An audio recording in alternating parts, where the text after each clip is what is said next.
করতেছে যে কোনো একটা দলের লোকেরা বিভিন্নভাবে টর্চারিং করছে, বিভিন্ন চাঁদাবাজি করছে। এই যে চাঁদাবাজিটা, এটা আসলে আমাদের দেশ থেকে কবে যাবে এটা আসলে নিজেরাও বুঝতে পারি না। আমরা চাই যে চাঁদাবাজি মুক্ত একটা দেশ হোক, যেন চাঁদাবাজিটা না থাকে, আমরা যেন কোনো ব্যাপারে কাউকে চাঁদাটা না দিতে হয়। সমর্থন করি না, কিন্তু খালেদা জিয়াকে আমি অনেক বেশি পছন্দ করি। ওনার এই যে এখনও এত বছর বয়স হয়েছে, তার এই যে এখনও সৌন্দর্য, তার কথা বলার স্টাইল, এটা আসলে আমাকে মুগ্ধ করে। হাসিনার ভাষা, উনি একটু কথা বলতে গেলে, ওই যে কিছুদিন আগে আমাদের দেশনেত্রী খালেদা জিয়া যখন অসুস্থ ছিলেন, তো উনি বলছিলেন যাই মরি মরি, এই যে একটা কথা, এটা তো আসলে দেখেন যে জন্মমৃত্যু এটা হচ্ছে আল্লাহ তাআলার কাছে। একটা মানুষকে এরকম বলা এটা আসলে ঠিক না, কিন্তু খালেদা জিয়া এরকম বলেছে বা বলবে এটা আসলে আমার কখনো মনে হয় না।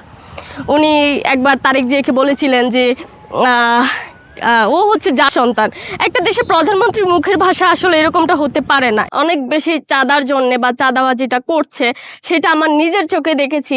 যে তাদের কাছ থেকে আমি আসলে এটা প্রত্যাশা করি না। আর আমরা আসলে এটার জন্যে আন্দোলন করি না যে দেশে চাঁদাবাজিটা থাকবে, খুন খারাপি হবে, মানুষকে হচ্ছে মানে আঘাত করবে। তো দেখছি যে দিন শেষে আসলে এগুলো রয়েই গিয়েছে। এটা আসলে যখন দেশ থেকে দূর হবে তখনই আমরা বুঝবো যে না, আমরা আসলে স্বাধীনতাটা পেয়েছি। বা